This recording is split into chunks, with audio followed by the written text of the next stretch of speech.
What's up gamers, Conman G here, bringing you an Overwatch video about my main man Reinhardt. I've been a Rein main since the game released, so I've played through his ups and downs each season, but let me tell you right now, with the new 2-2-2 roll lock, Reinhardt has never been a better pick. In this video, I'm going to go over why that is, and I will also be talking about how I use his skills to dominate in games. Let's begin.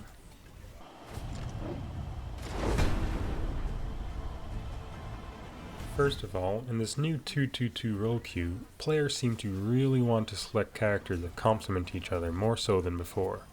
So if you pick Reinhardt, then everyone will be happy, because there's lots of tanks that synergize with him. Even more importantly, one of those tanks is the new hero Sigma, which a lot of players will be picking anyway just because he's new to the game. That being said, there is this push towards a new shield meta, and Rein Sigma have very effective shields and shield management. The other tank that was made to play with Reinhardt is Zarya, and with this new buff on her beam damage, lots of players are picking her as well. Developers are going to keep a close eye on her to make sure she's not too strong, so definitely take advantage of this, and it makes Rein-Zarya combos incredibly good right now. Lastly, Reinhardt got a couple big buffs as well. He has a new passive called Steadfast, where knockback effects are reduced by 30%. Now as a Rein player, this is huge because I can't tell you how many times playing Rein I get booped around the map and I fly around like I'm a pharaoh. This 30% reduction gives a better feel to playing this massive, heavy, German mammoth of a man. The second buff fixed slowing effects, so when you use your shield as Reinhardt, you walk slower obviously, but if Symmetra turrets or a maze freeze beam was on you while shielding, you were basically rooted to the ground and it was pretty frustrating. Now, those slowing effects don't stack. Instead, the decrease in movement speed that is applied only comes from whichever slowing effect is higher. Again, very noticeable if you've played Rein a lot. Okay, so you've got buffs, you've got Zarya synergy, you've got the shield meta, but now the fun part. Here's an overview of how I use Rein's skills to really make an impact in my games. Now I'm no pro player, but playing Rein is really fun, and so is winning games, and these have been working for me. Charge pins. One of the most satisfying skills in your kit by far because you insta-kill squishies. Enough said. When you pin someone to the wall, it does 300 damage, and anyone you bump on the way gets knocked back and takes 50 damage. It's just a runaway freight train. Now it's also really useful for closing ground, because Reinhardt really doesn't have that much maneuverability, so this skill is it. You can use it to get in someone's face real quick, to run away in desperate moments, but also to quickly help out with anyone threatening your backline. For example, this Doomfist right here. Now it's really important to protect your healers because you take a lot of damage tanking in the front lines, and using the charge not only gets you back there quickly, but it deals damage and isolates divers for easy kills.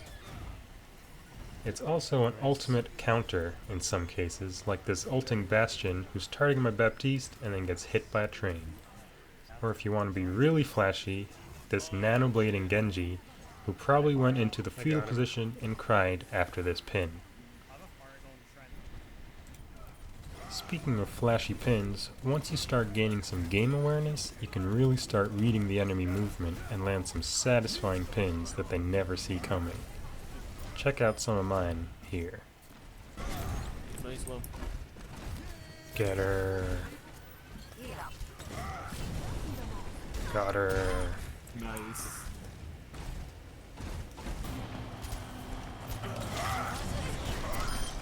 Oh, nice round. Nice.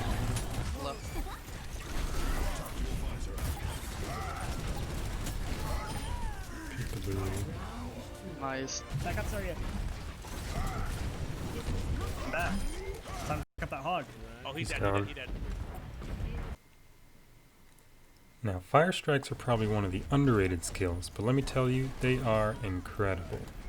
They're useful for long-range damage, but more importantly, they pass through enemy players, barriers, and destructible objects, dealing 100 damage to anything at any range.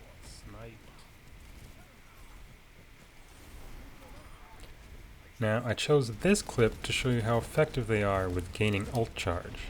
Notice I'm walking in at 49% ult, and with one fire strike, it gets to 72%.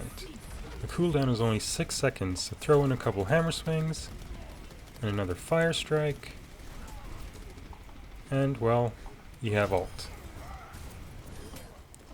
Another thing to take into account is that fire striking cancels the animation of swinging your hammer, so you can get some quick attacks in. Now, just like pinning, once you gain that game awareness, you can land some pretty slick fire strikes. And they're a projectile, so you have to lead in your enemies. Alright, cue the montage.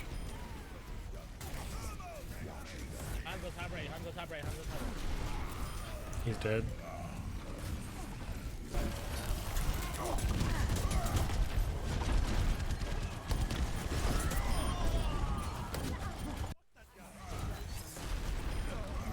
Nice. Damn.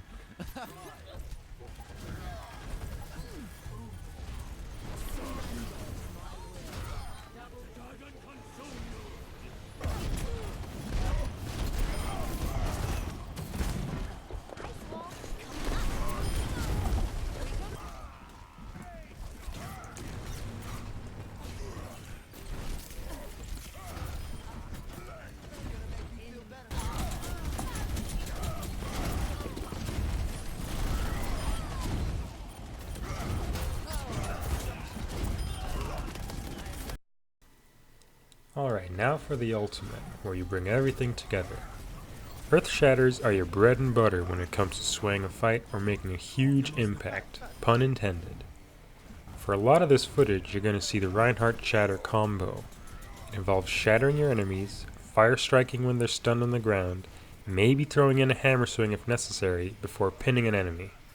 This combo results in the best damage output and basically guarantees some kills. Now sometimes you don't have all the cooldowns up, but when it all comes together, it can look something like this.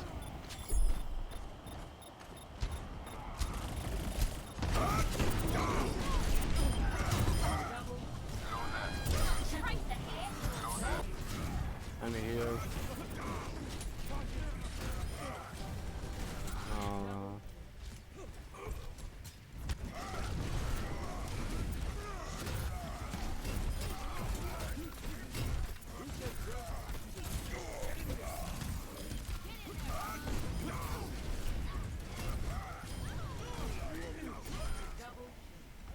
Alright, obviously there may be times where you don't want to pin due to the geometry of the map, or you don't want to knock back these stunned enemies, making it harder for you or your DPS to follow up.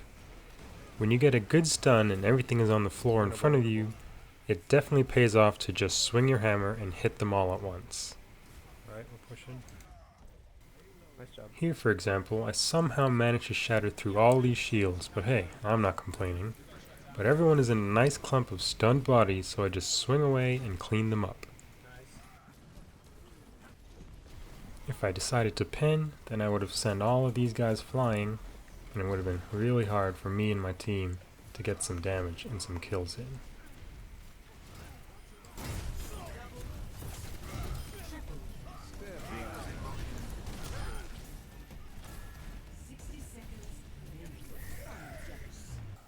Here's an embarrassing one where I get a massive 5-man stun, including 2 healers in the back, but decide to go Rambo and pin the tanks, only to eat my humble pie in the end. Okay, the last thing I want to touch on is combining ults with your team. Obviously, communication is key here, but I know some of you don't like to use your mics. I was definitely one of those players, but I noticed a dramatic change when I started saying simple things like, I have Shatter, or Recharging Shield, or Big Shatter. Now even without communication, if you know what ults your team has, you can assume they will follow up, or you can follow up yourself. Here's some examples with Big Zarya grabs, Hanzo Dragons, and Torb or Doomfist ults.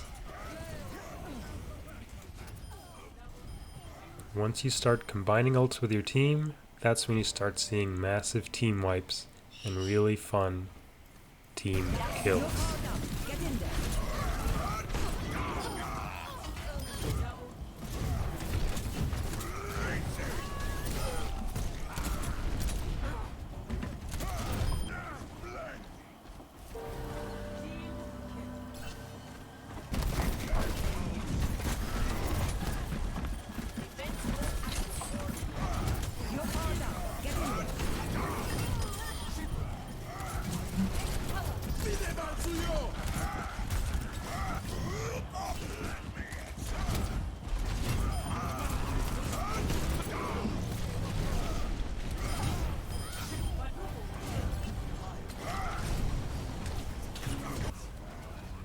Alright gamers, that's all I have for you this time. If you enjoyed the video, be sure to like and subscribe. I'm new to this content creator stuff, so please give me any criticisms you may have. And if you're really keen, you can tune into my live streaming on Twitch. Details in the description. Thanks for watching. Conman out. I got another shatter. Got them all. Get Mercy. Block him. Just the ball left. Nice.